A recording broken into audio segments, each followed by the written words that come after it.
Okay, welcome everybody. Welcome everyone in the audience and welcome to our panelists today.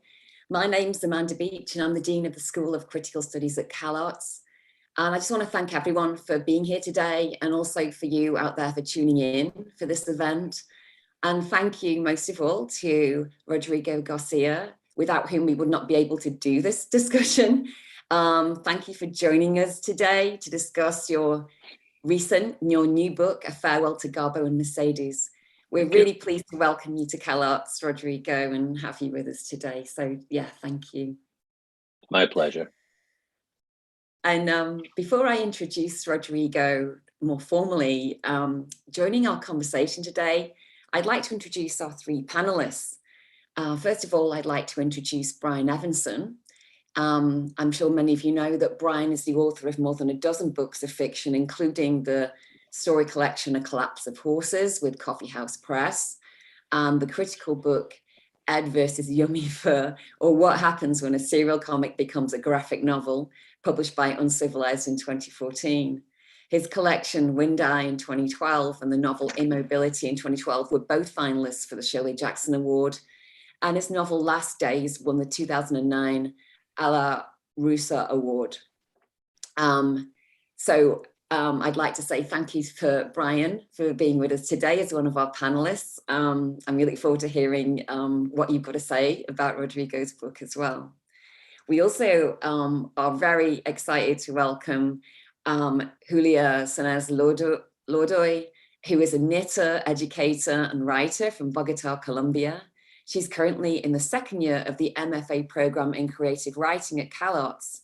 Her current work explores the intertextuality of crafts and practices of the self in the process of healing, creation, and transformation. She has worked with textile protest movements in Colombia, learning from the stitching of individual and collective memories. And Julia was selected by the organization Teach for Colombia and worked in a public charter school in Bogotá during her 2-year program. And finally, Martín Plot is with us today. Martín was a full-time faculty for many years in the CalArts School of Critical Studies. And since then, he has become a research fellow in political thought in the CalArts MA Aesthetics and Politics program. And also he is a research professor of political theory at the Argentine CONICET. He works in the fields of political and social theory and philosophy, Latin American studies, cultural and political sociology, and American politics. He's the author of The Aesthetico-Political, The Question of Democracy in Merleau-Ponty, Arendt and Rancière from Bloomsbury Academic, and Indivisible, and has published in many academic journals. So welcome Martín and Julia as well to this panel. Thank you so much for being here. And finally, I'd like to introduce and officially welcome Rodrigo. Born in Bogotá, Colombia, and raised in Mexico City, Rodrigo García is an award-winning writer, director, and cinematographer, working in feature films, television, and online media. His directorial work includes Albert Nobbs, starring Glenn Close and Janet McTeer, who both earned Oscar nominations, and deservedly so, and I think they should have won them as well, after seeing this film a few times. Also, Things You Can Tell Just by Looking at Her, which received the Uncertain Regard Award at Cannes, and 9 Lives in 2005. Garcia garnered an Emmy nomination for directing the pilot of HBO's Big Love, and was the showrunner of the drama In Treatment, also on HBO. Among his other directing credits are 6 Feet Under and Sopranos. And Rodrigo is also vice president of the board of directors of Film Independent. So now I'll take great pleasure in handing over to Rodrigo to start our conversation today by reading a little from his memoir. And following this, we're going to open up the conversation to the panel that we have here for some discussion around the text. And I just want to remind everyone out there listening from the audience that if you have any questions for Rodrigo or the panel in general, you can put them in the chat and we'll make sure to read them out as we go through this hour-long session. So I just want to say thank you all for listening and for being here. And I'm going to hand over to our guest, Rodrigo. Thank you very much. Thank you very much, Amanda. Thank you, everyone. It's a pleasure to be here. I have a lot of ties with CalArts, so this is a particular pleasure for me. I will read just from the first couple of pages, the opening of the book. When my brother and I were children, my father made us promise to spend New Year's Eve of the year 2000 with him. He reminded us of that commitment several times throughout our adolescence, and his insistence was embarrassing to me. I eventually came to interpret it as his wish to still be alive on that date. He would be 72, I would be 40, the 20th century would come to an end. Those milestones could not seem further away when I was a teen. After my brother and I became adults, the promise was seldom mentioned, but we were indeed all together the night of the new millennium in my father's favorite city, Cartagena de Indias. We had a deal, you and I, my father said to me shyly, perhaps then also somewhat embarrassed by his insistence. That's right, I said, and we never spoke of it again. He lived another 15 years. When he was in his late 60s, I asked him what he thought about at night after he turned out the lights. I think that things are almost over. Then he added with a smile, but there's still time. No need to get too worried just yet.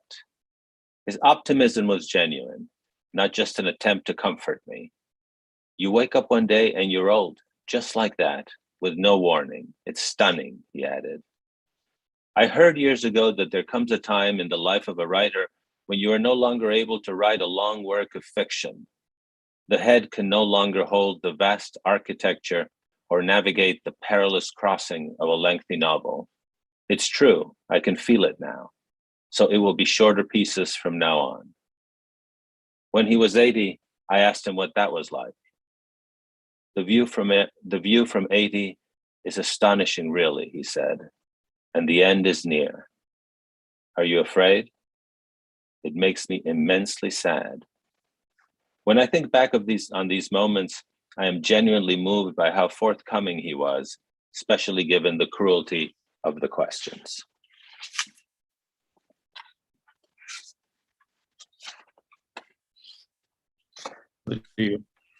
I suppose it's a book about aging and death, judging from those first 2 pages. Yes, and the bond to parents, of course. Thanks so much for reading that, for in the beginning. I jump in if you don't mind. I took a few notes. I want to say something about your way of writing it, your strategy you followed, the touching way you discuss some of these issues. Be very brief so we can continue our conversation. But first of all, I'm grateful. I'm grateful for having me invited. Thanks, Amanda. Thanks everyone for inviting me to be part of this, and most of all because that was an excuse to read your book, Rodrigo, which probably, there are so many books that you don't run into ever. So I'm very grateful that I had the excuse to run into yours.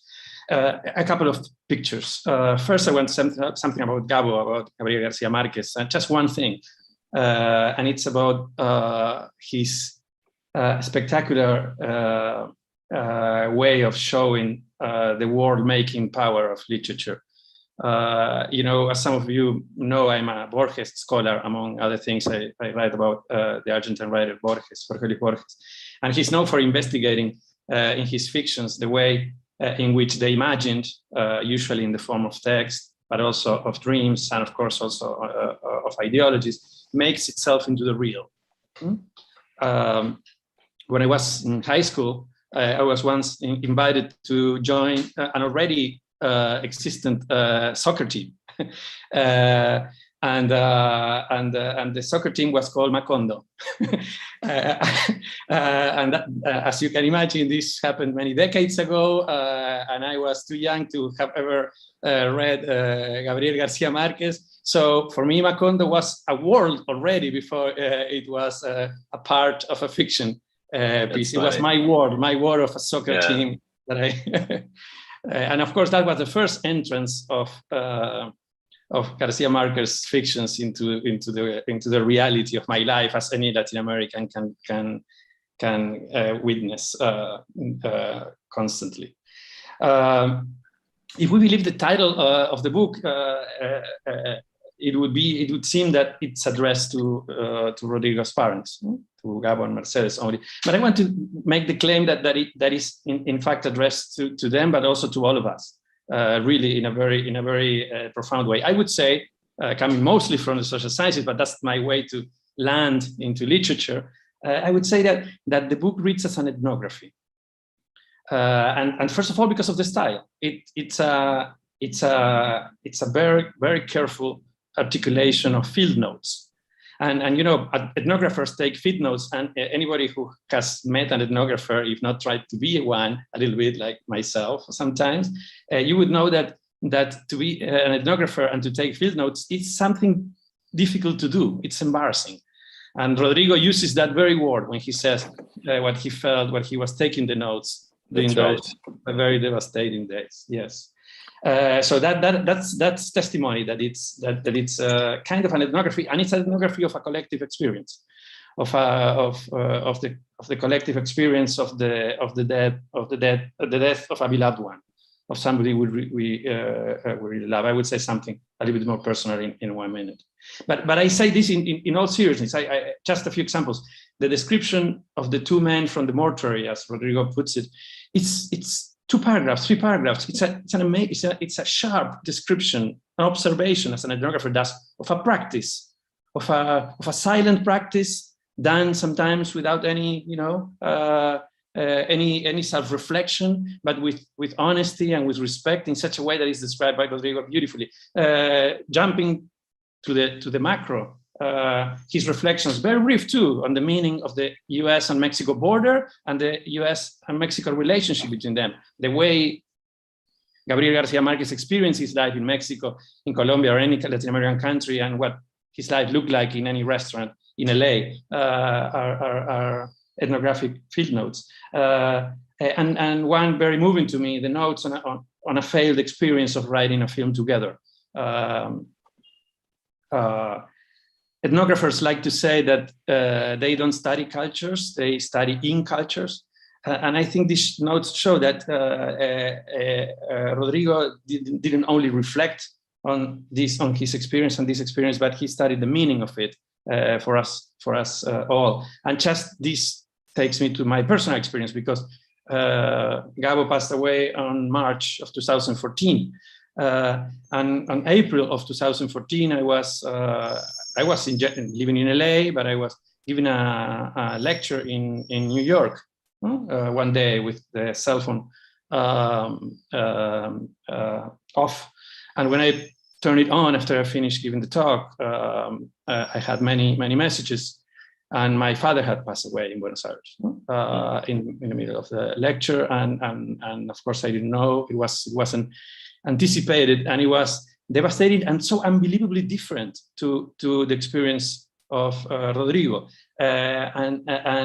so they couldn't have been more different. And still, the book talks to me so intimately, so absolutely intimately. The memoir reads to me as what could have been, but wasn't. It was a gift, thanks Rodrigo, of what could have been the passing away of my dad in a way that I could have interrogated the way you did, and I couldn't.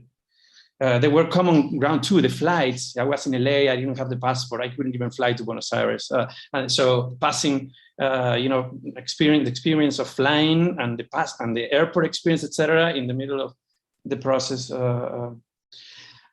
Just to conclude the first conversation, I want to say that as you, Rodrigo, quote your dad saying, there is nothing better than something well written.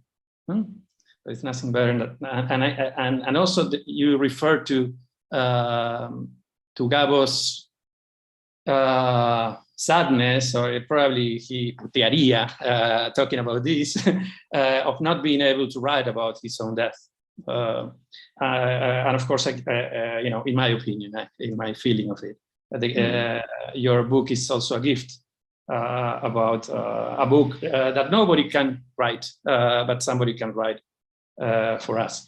My final comment is on the final chapter, because I want to talk about something less personal, more about genre. Now, if the dominant genre of the book is the field notes, the last essay, the last chapter is an essay. No? It's very different. It's an essay triggered by the passing away of Mercedes, of your mother, and it's very different. It's longer. It's an essay on understanding families as planets, as you put it, as planets, as their unity in plurality, their idioms, their culture, their roundness. It feels truly like an epilogue, but also like a beginning of a new type of reflection, maybe. So thanks, Rodrigo, for your book. Thanks. Well, thank you for that. I mean, it's well noted. I like describing it as field notes. They were quite literally field notes in the sense that, I was taking them as I was experiencing them, especially in the last 3 weeks of my life's dad, where we were told that he had 3 weeks. And then it ended up being less than 3 weeks. But there were notes that I was taking, and I've no experience in prose writing. I've written a lot of scripts, and I've written a couple of editorials, an introduction to a book, an introduction to an award ceremony, a couple of editorials, letters of recommendation, but no prose. So I had no idea what it was I was writing, what it was going to be for, how on earth it could be structured. I thought it was something I was writing for myself, my children, my brother's children.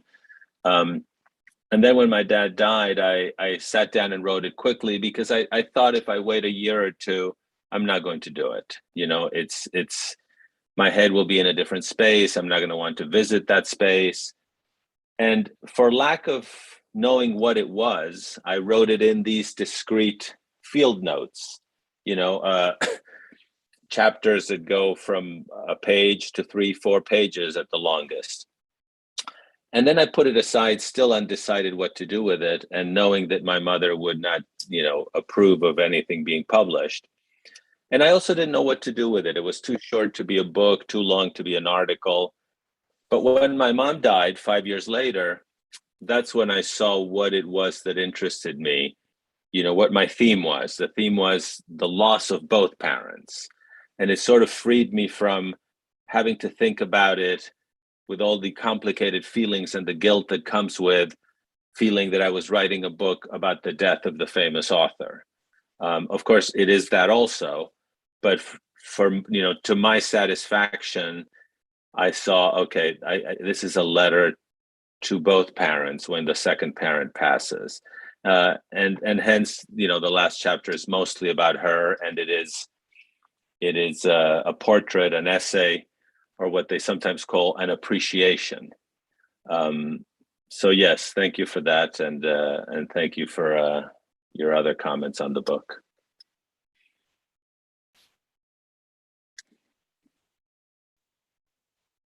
Jump in. Actually, it looks like I've frozen up, but maybe I can jump in for just a minute too. I love the book. I think it's a wonderful book, just in terms of the way it engages with something we all experience, which is the death of people who are close to us. I teach in creative writing at CalArts and work with a lot of students who are doing memoir. And one thing I really love about the book is the thing that Martín was touching on.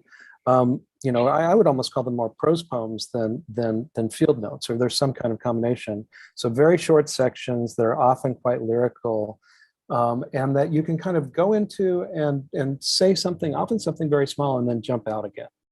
And that way of kind of approaching a life in these little snapshots or moments, I think probably made it at once something you could navigate because of what you were experiencing. But also, I mean, I think it allows space for the reader to kind of, to feel, as Martín was talking about, your own experience of loss as you're kind of reading through it, to think about it. And also, by adopting these discrete chapters, it frees me from, and you're all writers, so the hardest thing when you're writing, which is structure. What is the structure? Where do I start? Where do I go? And how do I keep it? Is this 600 pages or 30 pages? So by writing the discrete observations as they happened in real time, you know, the engine was sort of given to me. You know, I have to describe the moments as they happen. So there's the structure. Of course, there was a structural choice of when do I go to speak about the past and at what time. But in some ways, I just made it easier for myself, and not out of laziness, but, you know, just feeling insecure about doing it at all, feeling guilty about doing it at all. You know, the insecurity that any writer has. So I went for the simplest form, and somehow it rewarded me. And again, you guys are writers, so you know, sometimes, you know, the fight is, you know, the struggle is towards simplicity, you know, and it's hard. Yeah, I mean, I think that part of the appeal of the book is that it does have that simplicity, which feels almost like clarity or honesty. Whereas I think if it was more elaborated and kind of done as an elaborate essay, it would be less convincing as a book in some ways. So there is, yeah. No, I was going to say, and then where do I put the limits? You know, I could keep going and then write the 600 pages on, you know, my life as the son of the author and the house we grew up in. And, you know, right now I got a little wave of anxiety just mentioning it. Do you know what I mean? So this was really one of those things that just came together. And, you know, it was not easy, but I just let the field notes, the discrete chapters, the chronology of events and the feelings they evoked, you know, I sort of flew on that. And there were a lot of, you know, very, I mean, incredible milestones. You know, that final chapter of my dad's main body of the book, when I'm literally leaving to go back to LA, absolutely exhausted, watching that volcano outside my window and thinking that volcano has existed since before people were writing, and then leaning back the chair and the woman reading 100 Years of Solitude on the phone. I thought, okay, well, I mean, you can't make up a better ending to a chapter. Yeah, it was in some ways very difficult, and in some ways extremely rich in incident. I want to ask just one more question, and then maybe Julia has some things she wants to ask as well. I'm curious about how you got from the process of kind of taking notes and recording notes to the moment where you felt like you were ready to write about it. Was it just almost a compulsion, or how did you know you could do it?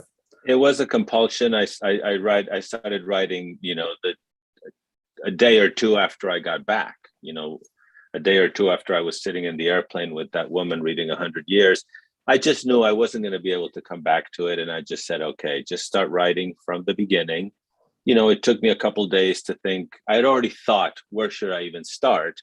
And I thought those memoirs of talking to my dad about aging and those milestones would be a good way to set up, you know, some of the central themes of the book.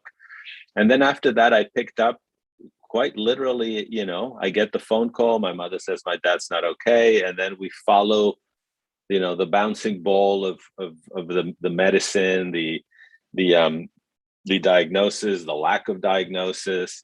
And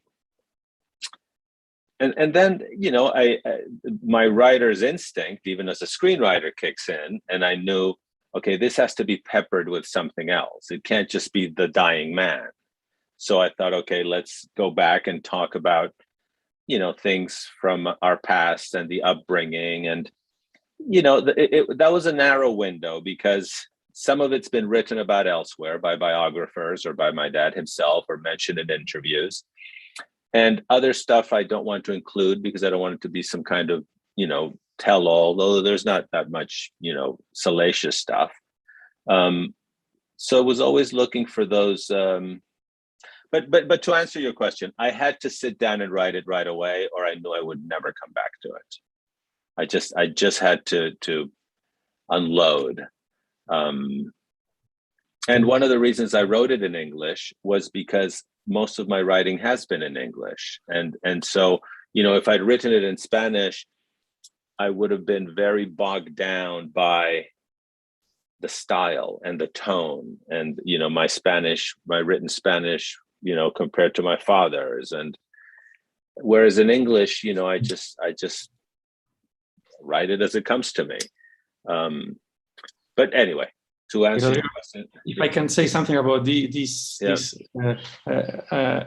what I think you also capture is the need, that is the way the imaginary works when you are going through this. That is, I myself didn't write anything, for example, about my experience of the death of my dad, but my dreams and my imagination. That is, you daydream. That is, you do exactly what you do in your notes.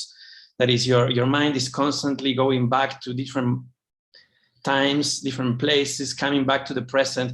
This back and forth, I think, that you capture in the notes, and you had the great idea of writing it down, writing those notes, and then articulating it and putting it in this book format. I really think captures another dimension of the experience that I was talking about. That is this dimension of something revolutionary happening with your imaginary world. That is, where you experience this time in a very wild, at least it happened to me, in a very wild way, with your imagination, your memory. You're going back and forth between past and present. Yeah, I mean, I said in the book that, I think, and I've seen this in other occasions, your mind tries all avenues, because the central idea that a person has died, your mind can't, like, what? I mean, I remember when my dad died, standing over him, and I thought, oh, life ends? What the hell? Life ends. People die. I mean, it's so elementary. You feel like an idiot. Yeah. Yes, your mind springs in every possible direction to try to give you some framework, something. Mm-hmm. Something I was thinking about in what you write of this universe that is gone when the parents are gone. Sorry. I was thinking of the death of the two parents being a second coming of age, and finding oneself truly alone in the world when that happens.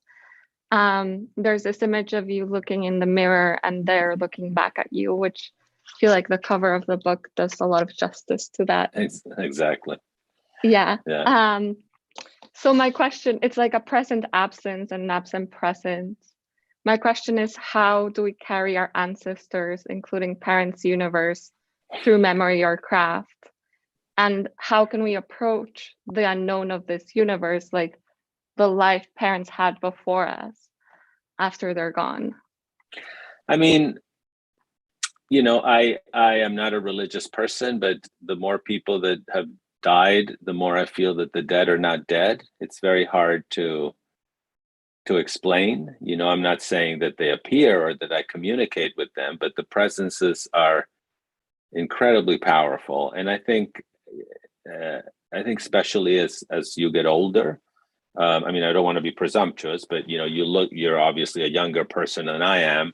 But I think we as you get older and time is limited, your ties to the people who have left are very, I'm not saying a young person can't feel a great loss, of course, but I say with everyone, friends, acquaintances who have died, there is a kind of continuity that is, it doesn't save you from the heartache of losing someone or of being the person being lost. But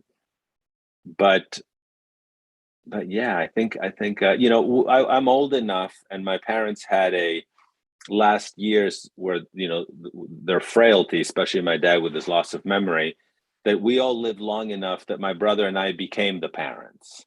So that feeling that we're now orphans is not a feeling that we have. We're older, our kids are grown-ups, but that feeling that they're not in the world. I mean, for many months after my mom died, I would have this impulse to talk to her. And after a while, my brother became the surrogate. I would call him and say, hey, this call isn't for you. It's for mom, but you're just going to have to listen. So we talk about whatever I wanted to discuss with her. I think at different ages, we process it differently. But I mean, it's a common thing that the older people get, they look back more. So I guess that interest in those who have passed becomes more acute. You know, I don't know if that answered your question or if the question can be answered. Thank you. No, it did. I was also interested in learning that you were writing while it was happening, almost like to not let it be forgotten, or because you couldn't do it after. And there was this heartbreaking part, not to do a spoiler, but well, it's okay. They died. Yeah, okay. It's no spoilers. No, of the book. I want the right amount of spoilers so people read it, but I don't give up too much. But when your father died, when he was saying, you know, memory is my tool, I have lost my tool, and how losing memory affected his craft, and how he forgot he had said it, so he would repeat it throughout the day. It was absolutely heartbreaking. I was wondering also, how can craft affect memory? How did writing it, can it transform it? Does it erase it? Does it preserve it? Yeah, I mean, yes. I mean, first of all, it was remarkable to me in those days that as quickly diminishing as his memory was, he was still able to say something of such incredible clarity as memory is my tool and my raw material. You know, those are not my words. Those were the words of a man who was losing words. And in the case of a writer, yes, whether you're writing memoir or not, you know, memory is your tool and your raw material. So you know, that always you know, that always struck me. And what was your second comment? How can craft affect that memory? Yes. What does it do to it? I find it difficult now to think of those days and come up with anything that is not the book. Do you know what I mean? I framed the 3 weeks in such a way that some of my memories are the images that stuck with me that I describe in the book, and the description is now what the images are like. So yeah, for example, my niece, who's 30, something happened in those days that I missed because I was probably out of the room. You know, my father died. My mother, you know, we were all there, and then she went out and sat and smoked for the first time in months, and no one was able to tell her, please don't smoke. So she started smoking. But at one point that I wasn't there, my niece tells me, this is so like my mother, that my mother got up, went back into the room where my father was, stood there for about 30 seconds looking at him, and then walked out and said, well, that's that then. which is so you know, amazing. You know, I missed that. I didn't hear it, so it's not in the book. But yeah, I mean, most of my memories now are, you know, the book of images that is in the book. Yeah. Thank you. Yeah, it's fascinating how memory takes you back to the previous memory. Well, you know, as my dad said in his memory, life is not what happened, it's how you remember it and how you tell it.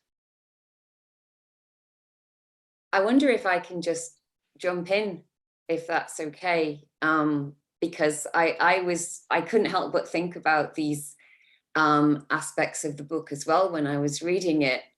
And going back to perhaps Martin's points about this kind of enfolding or collapsing or the relations of like what we think is a story of fact and a story of fiction.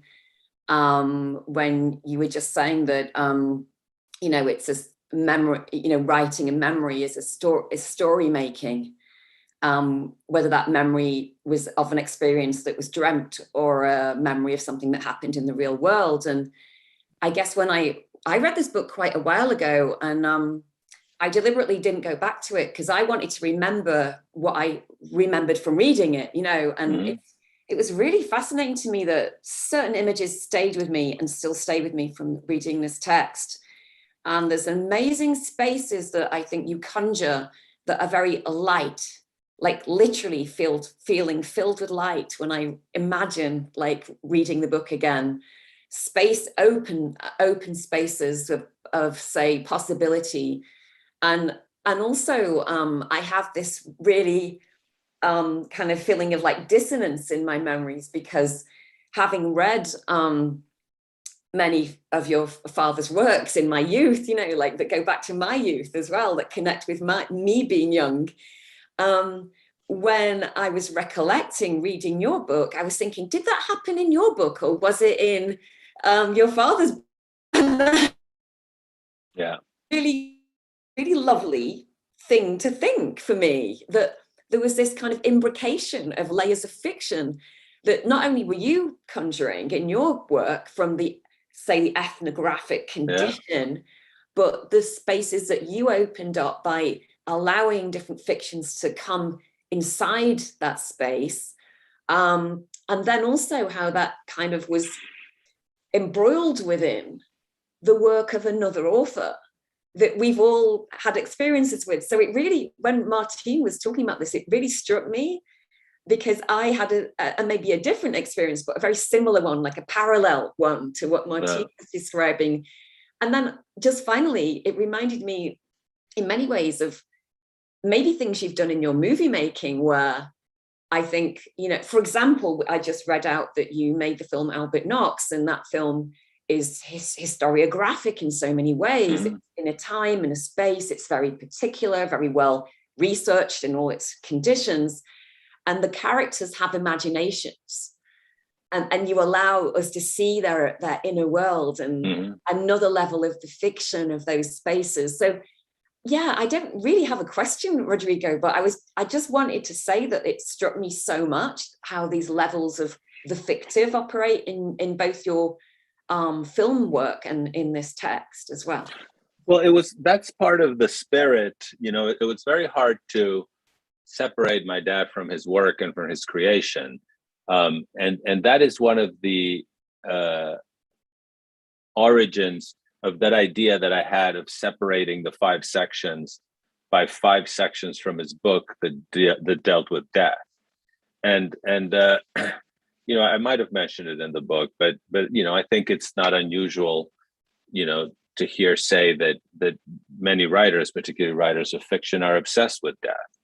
And I think he was, you know, when the paragraphs that I have that are the 4 or 5 deaths of some of his most famous characters, each very different and very beautifully and horribly described.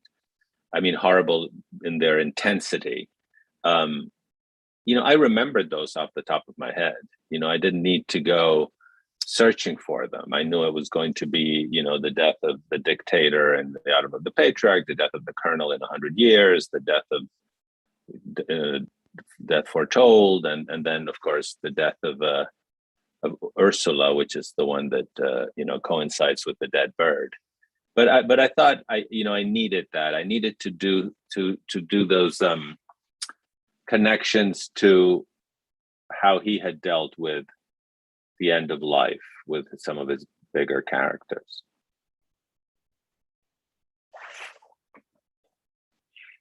I was going to ask you about Ursula Guaran and the bird. And I love your line immediately saying, and I know I will quote this so many times. Yeah, because I'm not gonna say anything right now, but I'm gonna say it many times. Yeah, you know, after that extraordinary coincidence, the assistant looked at me like, "What do you think?" And I said, "I have no idea, but I will retell it." Yeah. All you can do is retell it with some things, you know. You can't. There's no explanation. There's no explanation. But I really love the radical distinction between. Yeah. I'm not gonna say anything right now. I'm gonna repeat this so many times. That's right. That's right. Yeah. Can I ask you a little bit more about? Yeah, I mean, you're a very accomplished screenwriter. I've kind of done the reverse, where I started in fiction and have done screenwriting since. And the funny thing to me is the things that both do and don't seem to translate. When you were working on this, did you find kind of your filmic impulses would come up and you'd have to push them away, or did you feel like it really easily kind of went together?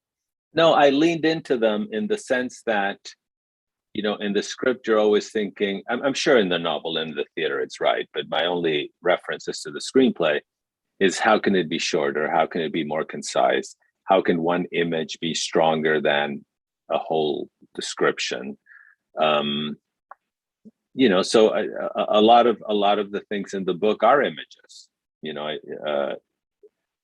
there's of course some things that people said, but I think that served me well. The trying to say, you know, with a screenplay, movies vary in length, but you're always looking at 105, 110 pages. You know, so that's already a bigger you know, limitation than the novel has, since a novel is endless. You know, a play also has some limitation. The size of the human bladder is what George Bernard Shaw used to say.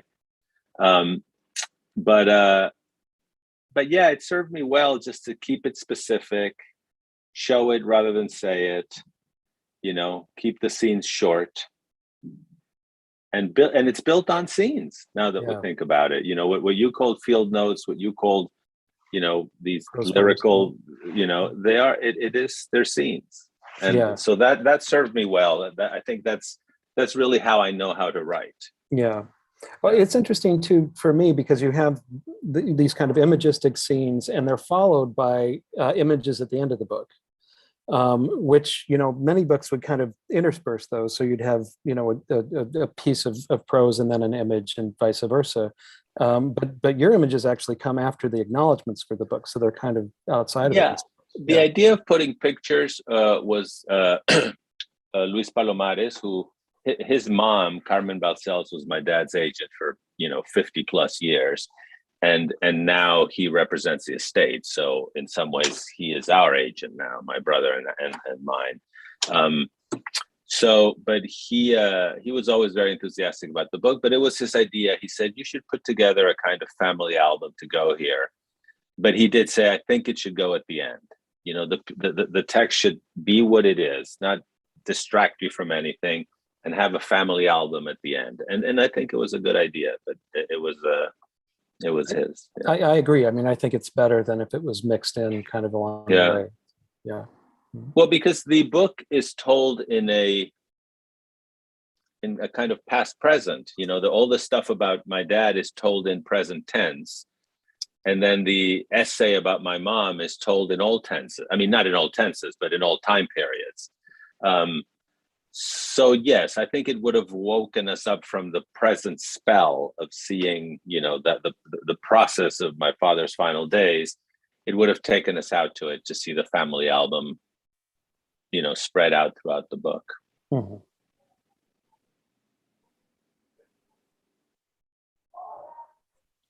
It also felt like the family album was its own little part with vignettes as well, with the same like structuring principle of the other parts, at least like small images or vignettes.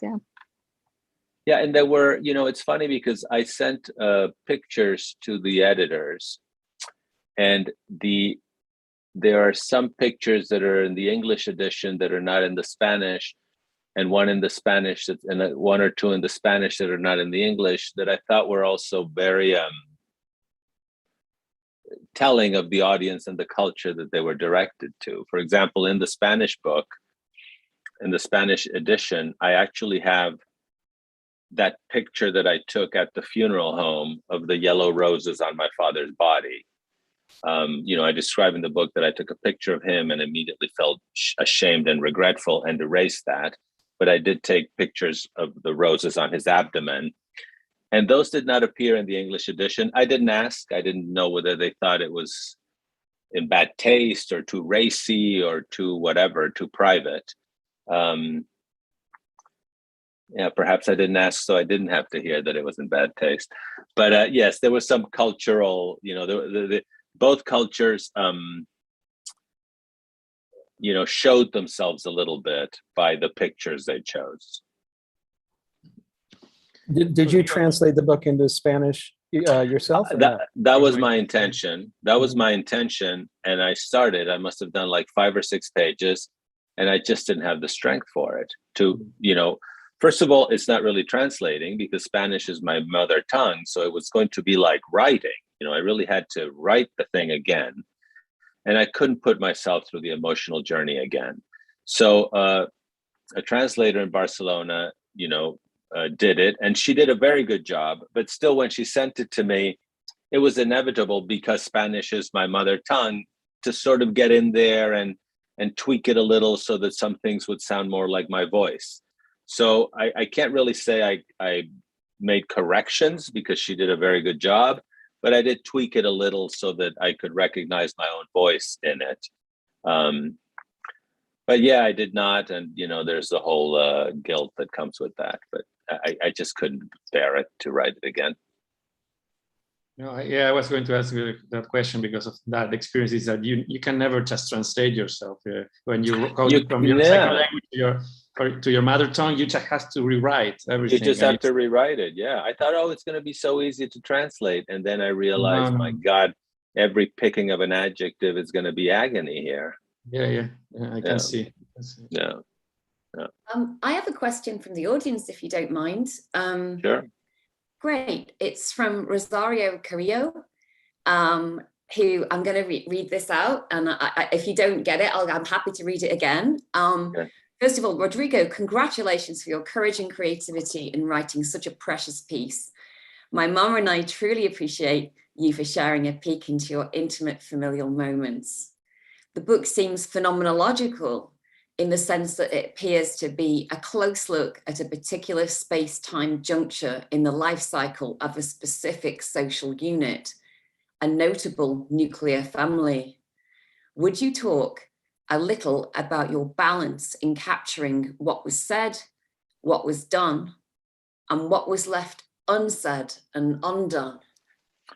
Well, yeah, it's a very good question. And, with respect to the family unit, like I said, I wrote most of it, and then I didn't know what it was. And it wasn't until my mother died that I realized that what I wanted was the goodbye to the parents. But before she died, the closest thing I had to a theme was this idea that the club of four, my brother, myself, my mother, and father, a very close unit that lived mostly in Mexico and in Barcelona. Everyone else in our family was in Colombia.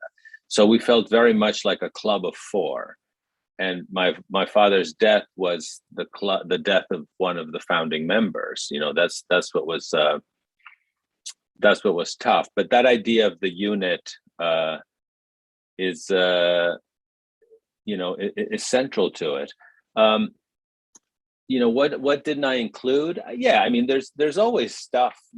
There's always some dirty linen here and there, but that wasn't the point. It was a loving goodbye letter to my parents. Did I need to go into the times where my parents pissed me off, or when we had disagreements, or when you're an adolescent and you want to kill your parents? No, but that's the crap in all families have that. All families have that.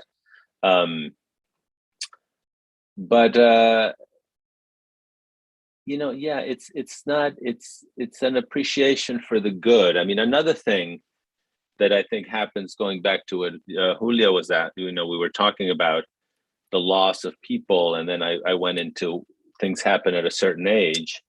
As you get older, hopefully for your own sake, you get more forgiving. I could also write another couple of chapters of all of the disagreements we had and things that I wish they hadn't done, or a lot of stuff. But that wasn't the point. It wasn't to write a rosy book, but it's to write about, the end of what was mostly a very fortunate upbringing. Thank you so much, Rodrigo. We've got another question from the audience, if you're okay with that, guys, on the panel, and I'll just read it.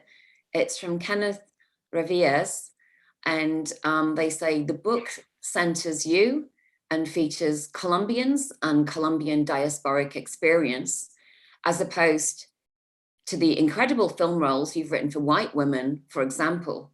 Could you speak about that?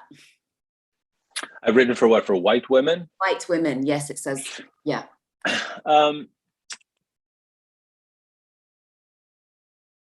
You know, I mean, I haven't done, well, no, I have. I've done quite a few movies.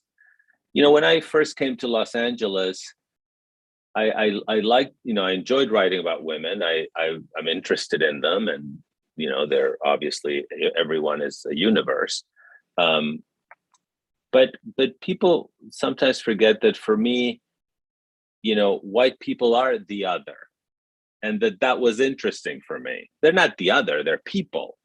But, you know, when I arrived in LA, I thought Los Angeles is it has such a great climate. It's so welcoming. It's so easy, you know, and it promises Hollywood and music and this and that. But after you spend some time, like with all big cities, you realize that it's very lonely and it's very isolated. And so I had this whole dreamscape of Americans living lonely lives, you know, which is true in any city, but, you know, that was my foreigner's vision. And so I attributed a lot of these stories about disconnection and isolation to white women and Anglo women. You know, that's my best explanation. You know, I've since done other stuff and have done men and have done series about Latinos. And although, you know, Latino things continue to be very hard to make, you know, very hard to make. This year, luckily, I was able to do 2 very good Latino projects, but they are, you know, I did them in Latin America. One was in Argentina, you know, a series based on the book Santa Evita, which tells a fictionalized version of the 20-year journey of the corpse of Eva Perón. That was super satisfying. You know, I worked on that in Argentina. And I also produced a limited series for Amazon based on my father's book, News of a Kidnapping, a nonfiction book. And that was also done for Amazon in Colombia in Spanish. So, you know, I've had to go to Latin America to do my Latino projects. Is the best I can say to defend my insatiable appetite for the travails of Caucasian women, and for anyone, basically.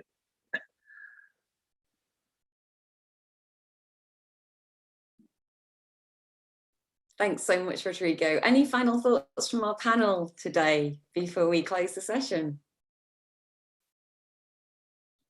Just one word about this last comment. Right, first, really, to thank you.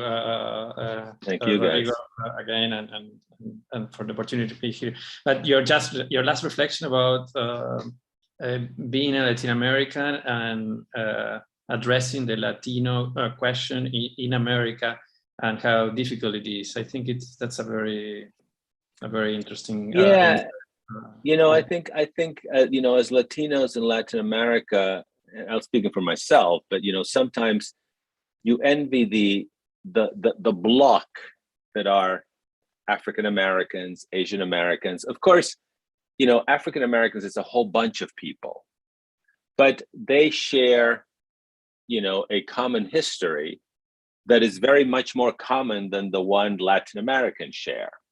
You know, to mention anything, just the fact of slavery is a common denominator in, you know, for everyone who's Black in America.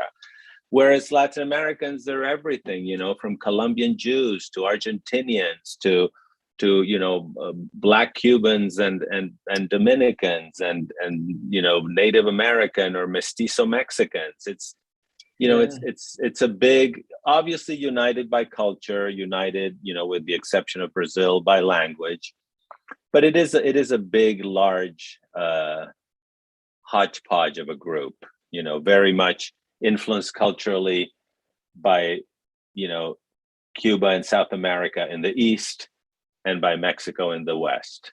Exactly. Yeah, so it's tricky, but you know, but despite these differences, because people ask me that a lot, you know, because I was born in Colombia, grew up in Mexico City, I've worked in the United States, you know, I still feel that I am a Latin American. When I grew up, that was something that Latin Americans understood, especially liberal Latin Americans. You know, I was a Latin American, and I still feel, although now I'm also a US American, I feel like a Latin American, and that means something to me. You know, it's a root. Yeah, exactly. And what you just said, being a Latin American living in the US, it's amazing how cities are colored by the different Latino experience. You know, for me, Los Angeles is to be kind of in Mexico for me, and to be in New York is to be kind of in the Caribbean for me. And then if you go to Miami, is with rich Latin Americans that I like a little less than Caribbean or not so rich, but very much of the Cuban world, kind of right wing. More conservative, and it's a whole thing, you know, the Latino thing. But we are Latinos in one shape, color, or another. No, totally, and it is true that being here, you feel like your Latin American identity really becomes so strong, which is not the same as being a Latino American. Your Latin American experience. Latin American. Yeah, I've adopted them all. You know, I am a Mexican, I am a Colombian, I am a Latin American, I'm an American Latino. It all suits me just fine. Well, maybe with that, it is a really good point to end on. That's quite a. Thank you very much, everyone. It's been a pleasure and a privilege. Thank you so much, Rodrigo. Also, thank you to Brian, thank you to Julia, thank you to Martin for all coming together today. And again, Rodrigo, thank you so much for sharing your work with us, because as Martin was saying, that, you know, in our world, especially in the School of Critical Studies, the MA and the MFA creative writing programs, we're all reading all the time. So sometimes it is good to have a book in front of you, and we're all reading it together. And that is one of the best things I find as well about reading, is that we read together and we talk together about books, because it's not just this lonely Los Angeles life where we are stuck in our little boxes, you know, but we can actually read a book and talk about it in a group, and then continue talking about it, whether we're at the bar, in a restaurant, or just continuing on Zoom, as some of us have to do for now. So I just want to say thank you for giving this an opportunity to read together as well, and to talk today. Absolutely. Thank you very much. And thank you so much for the audience for tuning in. Just thank you for your questions that came in from the audience. I hope everyone enjoyed it as much as we did. And again, I hope you all have a lovely day, and keep reading. Okay. Thank you. Bye-bye. Bye, Julia. Bye, Amanda. Bye, Rodrigo. Bye. Bye. Thank you. Ciao. Ciao.